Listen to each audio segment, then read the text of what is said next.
Whip Baby. Seittiarvioiden aika jälleen kerran Marvel Podcast Suomessa. Täällä teidän rakas tuttu Ossi Kuvakarjus seurana totta kai Leffahullu Nikke ja Jenna Jee, ei vitsit. Ja tietenkin puhutaan Hämppispämppiksen numerosta 4 vuodelta 2025. Tällainen oikein tämmöinen groovy kansi tässä, jossa Doctor Strange, Tohtori Outo ja Spider-Man hämähäkki mies siinä seikkailee. Ei kai siinä pitämättä puheitta, lähdetäänkö suoraan tämän lehden maailmaan, eli Nikke, haluatko aloittaa ja kertoa vähän faktoja, että kuka ihme tämä on kirjoittanut ja piirtänyt? No, se on helppoa, koska kirjoittaja edelleen Nick Spencer, koska me vedetään näissä lehdissä tätä Nick Spencerin runia, eli juoksua niin sanotusti suomennettuna. Ja olisiko niitä nyt vielä hyvä tovi tulossa, muistaakseni, josta oli alkuperäisnumerosta 50 ja 51, niin olisiko jonkin 70 asti, kun hän teki, ellei nyt väärin muista. Tämä on siis ihan ulkomuistista. Ja kun Suomessa aina vähän leikellä eri tavalla, niin kyllä se voi hyvin mennä vielä ensi vuodenkin verran. Ja kuvittajana tällä kertaa oli Patrick Gleason, piti oikein luntata, koska muisti ei aina riitä nimiin, että miten ne meni. Hänhän siis oli jo viime numeron lopussa, koska se tarina jaettiin tähän, eli tämä Maalliset jäännökset osa 1, niin se osa 1 alkoi jo viime numerossa, ihan siinä lopussa. Ja nyt sitten Maalliset jäännökset osa 1 ja osa 2 on tässä, jonka Patrick Gleason kuvitti, mutta mä luulen, että olisiko se kakkososakin jaettu niin, että jatkuisikohan se sitten taas seuraavassa numerossa. No, anyhow, ja sitten Patrick Gleason on myös tämän tyylikkään tämmöisen Doctor Strange-tyylisen kannen tehnyt. Tämä tulee hyvin vahvat semmoiset Doctor Strange-fibat sieltä 60-70-luvulta. Ja hauskaa, että saatiin Doctor Strangea mukaan tähän näin. Ja no, nyt me tosiaan jatketaan sitä, mihin viime numeros jäi, eli synninpäästäjä päästi Norman Osbornin synneistä, ja Kaltainen astuu nyt sitten estradille, ja nähdään tätä hahmoa sitten vähän enemmän, ja yllätys, yllätys, Norman tuntuu tietävän, kuka tämä kaveri on. Ja koska Peterillä on pikkusen demonisia ongelmia samalla, mikä liittyy just tähän Kaltaiseen, niin sitten hän menee pyytämään Doctor Strangeilta apuja, ja kävi hän pyytämässä vähän Black Catilta, eli mustalta kissalta myös apuja. Tässä pikasena vielä kerrottu, mitä tässä tapahtui. En ihan kaikkea lähdetä spoilaamaan ehkä. Mä ainakin itse tykkäsin paljon tästä taiteesta, mitä tämä Patrick Gleason tekee. Tämmönen Plus 1. vähän eri tyylistä ehkä, mutta tässä oli semmoisia hienoja. Hän piirtää tosi tyylikkäitä ilmeitä ja niin kuin henkilöitä. Mä tykkäsin tosi paljon. Ja se varsinkin, miten hän piirtää esimerkiksi Doctor Strangea ja Kaltaista, niin siinä on just tossilla tyylikäs toi kuva, mikä on tosta Kaltainen hahmo, ja siellä on sitten tällaisia ruumiita ja näin, niin on oikein creepy. Ja sitten tietty tämmöinen niin kuin legendaarinen haudasta nouseminen, ja siinä on Spider-Man. Ei nyt hirveästi ehkä spoilaa, mutta tämmöisiä niin kuin vastaavanlaisia on ollut Spider-Manilla ja Craven Hunterilla ja niin poispäin niin kuin useinkin, niin ihan hauska. Tai sitten mihin liittyy just tämä Black Cat, niin tämä on hauska tyylikäs tämä Spider-Man, kun on siellä vähän saanut osumaa, niin sopii hienosti. Ja Ossi näyttää sopivasti siinä meidän katsojille just tätä sivua, missä on myös tämä kansi, mikä oli Amazing Spider-Man numerosta 50. Niin mä tykkään siitä, että niinku, tähän on otettu näitä tällaisia kansia, vaihtoehtoisia kansia. Siellä on lopussa myös se vaihtoehtoinen kansi tälle samalle numerolle 50.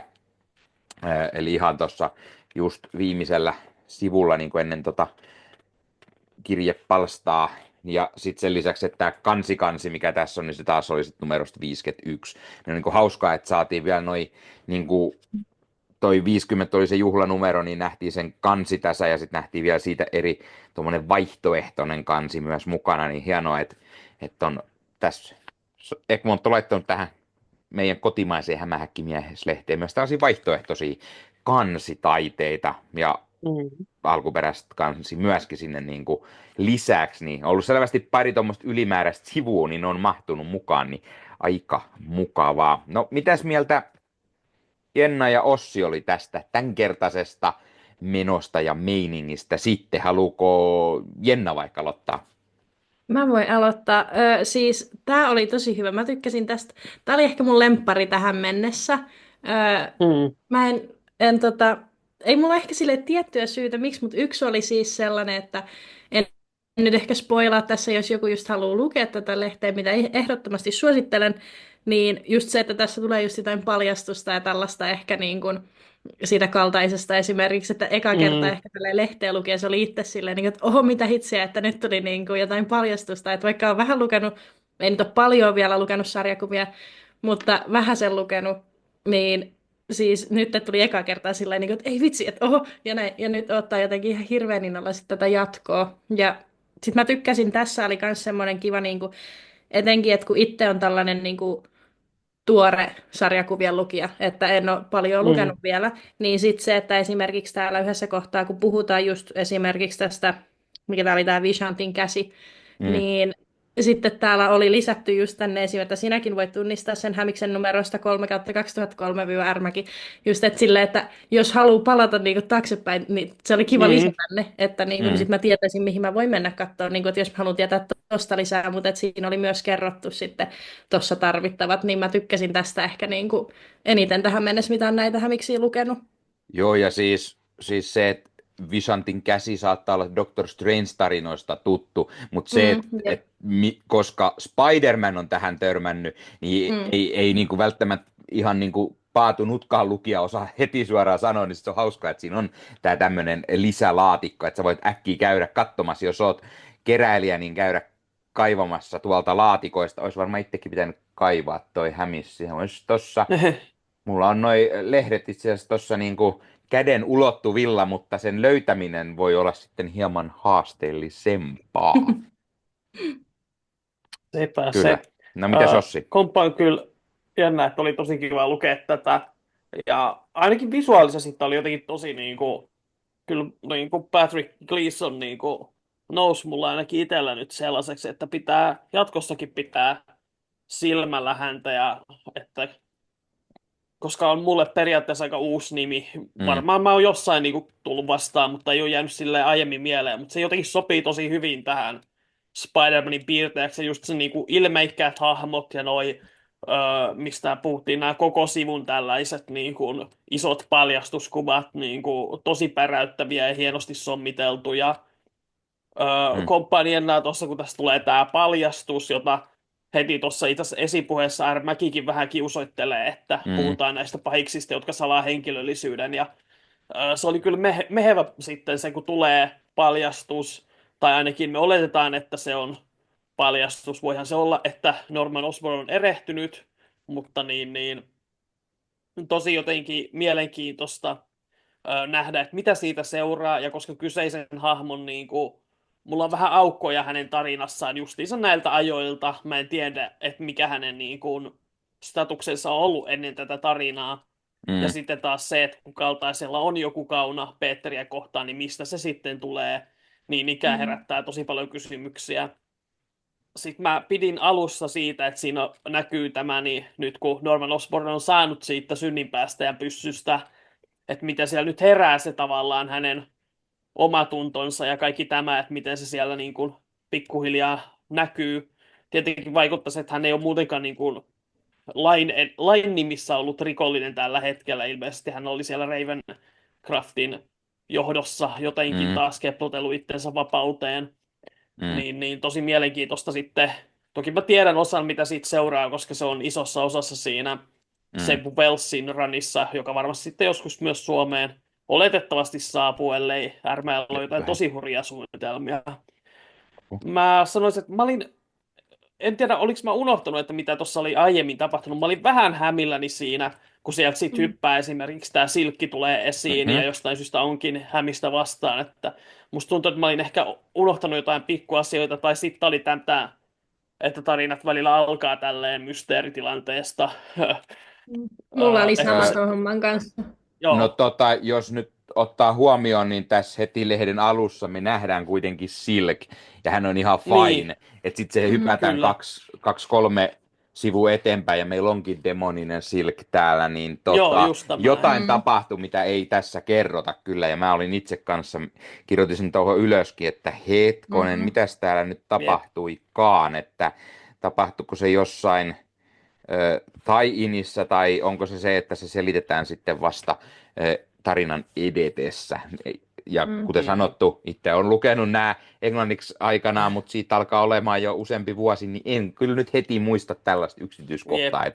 että mitä Mm. on tapahtunut, mutta Mm, oletettavasti tähän liittyy kaltainen hyvin vahvasti, niin varmasti. Mm. tai Veikkaan, niin että tämä se, kertoi. niin. Olisi outoa, jos se olisi niin kuin jostain tie-inistä noin vahvasti tähän tarinaan liittyvä, joten ehkä tässä on Mm. Joo, vähän eikä jotain se, niin kuin epäselvyyttä tässä tarinan kerronnassa, että siitä nyt pienet ehkä miinuspisteet Spencerille Mm. selkeyden puutteesta, koska yleensä musta on aina tosi jännittävää, kun tarina alkaa vähän silleen ns. Kesken tai siitä, että on jo mm, tapahtunut jotain ja päästään sitten avaamaan pikkuhiljaa niitä aukkoja. Se on yleensä joo, musta niin kuin jännittävä tarinankerronnan keino, mutta tässä se vähän niin kuin, herätti niin kuin epävarmuutta siitä, että onko se missannut jotain vai miten tämä menikään.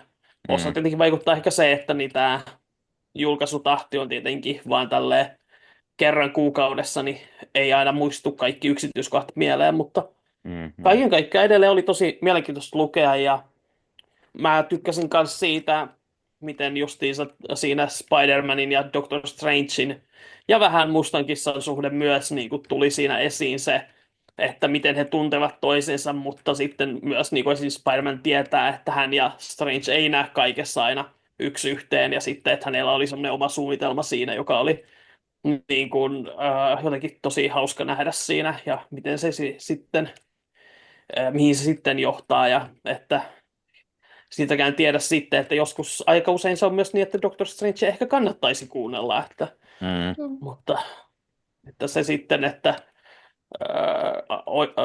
tavallaan, että osuuko tämä Peterin sooloilu sitten hänen omaan nilkkaansa, niin siitä on jännittävää sitten seurata. Mm. Sen lisäksi, että tässä niinku on tosi mielenkiintoinen tämä loppu, kun nähdään vähän, että mitä se kaltainen siellä puuhastelee, niin Mm. jotain selvästi todella hämmentävät kestit on tulossa siinä. Mm. En välttämättä itse ottaisi kutsua vastaan näille, Ja mä, Jep. näille ja mä tykkään siitä, että tässä tulee just semmoinen aika kauhufiilis Joo, ja Joo. tästä kaltaisen tämä niinku suunnitelmat ja tämä jonkunlaiset voimatkin, mitkä hänellä on, mikä osittain vähän mysteeriksi, niin tulee pikkusen mieleen niinku joko sitten Nightmare, mikä tietty aina Doctor Strangea kiusaa, tai sitten hyvin vahvasti DCn Scarecrow, että tommonen niinku painajaishallusinaatio tyylistä vähän niin kuin, että ihan ei mm, tiedä, tässä tulee mun mielestä paljon semmoinen fiilis, että ihan ei tiedä, että niinku, mitä on totta ja mikä ei, ja saattaa nähdä vähän näkyä ja tällaista, niin hyvin, hyvin niinku mielenkiintoinen, hyvin tämmöinen vahvasti Doctor Strange-tyylinen myöskin siinä mielessä, että sekoittaa hienosti niin Spider-Manin kuin Doctor Strangenkin menoa ja meininkiä. sopivan hapokasta hämähäkkimiestä siis. Niin, ja siis just semmoinen, niin kuin tämä kansikin on, tämä on just semmoinen Nimenomaan. niin kuin hapokas, semmoinen Jack Kirby-mäinen, Millatti Kirby Kyllä. paljon piirsi Doctor Strangea silloin 60-luvulla muistaakseni, eikö siihen aikaan ollut piirtämässä Strangea nimenomaan. Kirpistä en tiedä, Ditko piirsi enemmän Strangea, mutta niin. Kirby Hän oli piirsi myös Ditkon jossain hahmo. kohtaa, mutta muistaakseni 60-luvulla Kirbykin oli piirtämässä. Voi kommentoida, Voi hyvin olla. joku voi kommentoida, mä en nyt heti muista tähän hätään. Mm. Mulla on semmoinen muistikuva. Joo, ei ehkä menee ehkä vähän haasteelliseksi. Joo. En lähde googlaamaan. Joo. Ja Mä seuraavaksi tiedän, että varmaan sanotaan ja harmistutaan, että kun minä en tätä asiaa nytten ulkoa muista, niin kuin en niitä tiettyjä asioita muistanut tästä mm. Claremontistakaan, niin nyt en muistanut juuri ehkä näitä muutenkaan näitä MTS on kyllä haasteita. Suomen pikkumaisin podcasti. Se No, on totta. no, ei pidä paikkaansa. Kerron vaan faktat pöytään, että minä tiedän asioita, mutta minun muistini on vanhan 40-vuotiaan muisti, joten se ei aina pelaa täysillä. Kyllä sä Jenna sitten ymmärrät, kun sä tuut tähän ikään. Okei, no niin. Onneksi siihen on vielä Niinpä. pitkä aika. No siihen on Jos meillä... vuosikymmeniä. Niin. Ei Ainakin nyt kymmeniä. Ei ole 20. 2 vuotta. Älkää nyt te aiheutatte mulle ikäkriisin kohta tässä. Hei, ei nyt. No, 13 sittenhän meitä Mulla vaan on vielä 2. 13 vuotta siihen. No niin, hyvä. Niin. Mä olen vasta nuori. Joo, mutta sellaista se on, kun niin parhaat kaverit on ne vanhat kaunat, niin Mm. sitten se menee tälle. Ja tässä opitaan se, että mikä internetissä sanotaan, se internettiin jää, että mitäs tulet sinne meidän kommenttikenttään aukomaan päätäsi. Kiitos, että tulit, koska se auttaa meidän algoritmia. Pusi vaan. Hei, ja se auttaa myös siihen, että joku on niin hullu, että se ostaa hirveät X-Men omnibukset, jossa Chris Claremont on tekijänä, Kyllä. joten niin kuin, kyllä se auttaa myös sillä mielessä, että muuten en välttämättä olisi just niitä ostanut, niin Jep. sivistän itseäni näin tämmöistä melkein 40 vuotta, 50 vuotta vanhaa tarinaa, niin pääsee niihin Kyllä. mukaan. Hyvä. Oliko meille jotain sanottavaa vielä tästä vai dissataanko me sitten asioita edelleen loppujakso? Siis mulla ei hirveästi ole kuitenkin tämmöinen aika tehokas pieni paketti. Niin. Että sit varmaan kun tarina etenee, niin siitä tulee pikkuhiljaa taas enemmän sanottavaa. Mukava pyrähdys tästä. Ja tuli mieleen, kun Claremontista puhutaan, niin näinkö mä oikein, että eikö täällä lopun lukijakirjeessä vastauksessa kyllä vaan Claremontin ja Byrnen, niin näiden herrojen Pimeä Feenix on tulossa suomeksi sitten vissiin syssymmällä. Joten hyvin todennäköisesti siitäkin puhutaan Marvel Podcast Suomessa sitten. Että, Kyllä. Ja eikös täällä puhuttu myös jostain hämähäkkimiehestä, jota voisi olla tulossa se, miten se nyt menikään, Darwin Cook ja Marshall Rogersin suomentamattomia hämähäkkimies-tarinoita on. Ja tässä mainitaan, että ne ei mahtunut tämän vuoden ohjelmaan, mutta tarpeeksi moni sitä mieltä, niin kenties ne ensi vuonna voidaan nähdä, mitä lukijat tuumaa. Mä tuumaan ainakin, että ehdottomasti tänne vaan hämähäkkimiestäkin. Onhan se kiva, vaikka toki itse paljon lukenut hämähäkkimiestä ja näin, niin olisi se kiva saada joku hämähäkkimies-albumikin taas niin kuin vaihteeksi, johon tulisi sitten vähän tuommoista vanhempaa hämähäkkimiehen seikkailuja. Saattaisi olla siis muiltakin tekijöiltä, kuvittajilta tai kirjoittajilta, että kyllä me voitaan sellaisia myös ottaa. Semmoinen oikein paksu kiitos, semmoinen kuin tämmöinen fiiliskivi perhana. Kyllä, Niin kun on niin siis niinku, suomeksi näitä omnibusseja, kiitos enemmän. Joo, että... nimenomaan, kyllä, ei muuta kuin niitä vanhoja. Aloitetaan suoraan sieltä ihan numerosta 1 ja mennään siitä sitten tähän nykypäivään. Mennään lähellä 1000 tällä hetkellä jo, niin se on ihan kiva tommonen rykäsy sitten. Mutta joo, kuten Ossi sanoi hyvin, niin muutenkin, meillähän oli alun perin vähän se tarkoituskin, että nämä seittiarviot on tällaisia lyhkäisiä, missä me käsitellään aina tämä yksi numero nimenomaan, niin mitä sitä turhaa enempää jauhamaan, vaan mainitaan, että käykää ostamassa tämä lehti. Itselleni pääsette mukaan menoon ja meininkiin.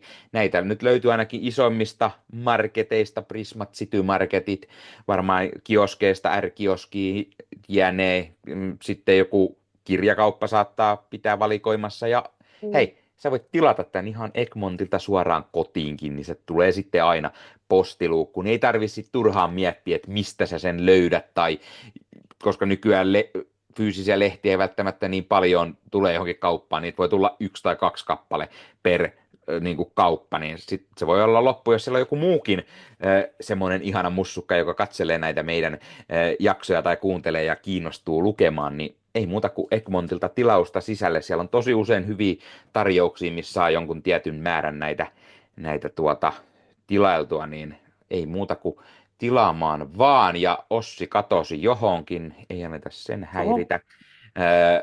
Mutta Mitäs Samulia? joo, Kuulunko mä? Ossi kuuluu, mutta Ossi ei näy. No ei se. Okei, mä en tiedä mikä tähän tuli. Ossi katosi, pimeys lankeesi.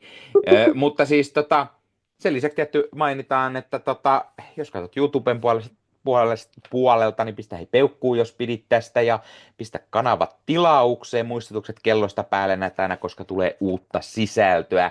Ja Marvel Podcast Suomihan löytyy tuttuun tapaan niin Instagramista kuin Facebook-sivustona, Facebook-ryhmät, Marvel-hullut, niihin voi tulla juttelemaan esimerkiksi Marvelista tai tästä lehdestä, tai meidän Discord-kanavalle. Linkkiä löytyy aina kuvauksista, tai sitten voi laittaa viestiä ja pyytää, että hei, laittakaa Discord-linkkiä. Siellä puhutaan paljon muustakin kuin Marvelista, mutta ennen kaikkea Marvel-hulluja paikan päällä kyllä löytyy. Ja onhan meillä myös TikTok-kanava, vaikka sinne ei välttämättä viime aikoina paljon ole tullut sisältöä, mutta silti sellainen on. Sitten voi katsella niitä vanhempia sisältöjä sieltä. Tämän lisäksi, jos oikein kova Marvel-hulluus iskee, haluatte kunnolla lisää Marvelia, niin Ossi Kuvakarju tekee omalle YouTube-kanavalle podcastiin bloginsa juttuja Marvelin sarjoista esimerkiksi ja leffoista ja kaiken näköistä muuta. Ja saattaa olla, että meikäläinenkin joskus on omalle kanavalle jotain Marvel-aiheista tehnyt, niin ei muuta kuin katsomaan Leffahullu YouTubeen tai podcastin puolelle. Ja leffamedia.fi-sivustolta vielä löytyy lisää Marvelia, jos innostaa oikein Marvelit toden teolla. Mitäs sitten vielä? Jos haluat tilata hienoja Marvel Podcast Suomi-tuotteita, niin tämmöisen MPS-lokolla varustetun mukin saat itsellesi, voit hörppiä siitä kahvia, tai jos on niin kuin Ossilla, että sinulla on herkät korvat, Herkät korvat. niin voit Herkät. ostaa itsellesi MPS-lokolla varustettua pipoa, tai no vaikka kesän tullen lippistä, missä ei valitettavasti propellia ole, mutta tyylikäs lippis silti, niin siinä sellaisena voit käydä itsellesi tilaamassa hupparia, teepaitaa, ehkä housuja, sortseja, kuka tietää, mitä kaikkea vaatekertaa itsellesi haluat. Missä on tyylikäs logo, voit näyttää, että tällainen mahtava podcast on, mitä sinä kuuntelet, ehkä jopa rakastat, jos oikein kovaksi mennään. Ja sen lisäksi sitten siitä saattaa tulla euro pari tähänkin suuntaan, niin se auttaa aina tukemaan kanavaamme. Kiitos oikein paljon kaikille. Ei muuta. Ensi kertaa. Ensi kertaa. Kiitos kaikesta hyvästä. Kiitos. Kiitos. Ei tuu loppuhöpynen. Tämä oli tässä. Ei. Ai ei vai? Ei tuu. Meni jo. Moi. No niin.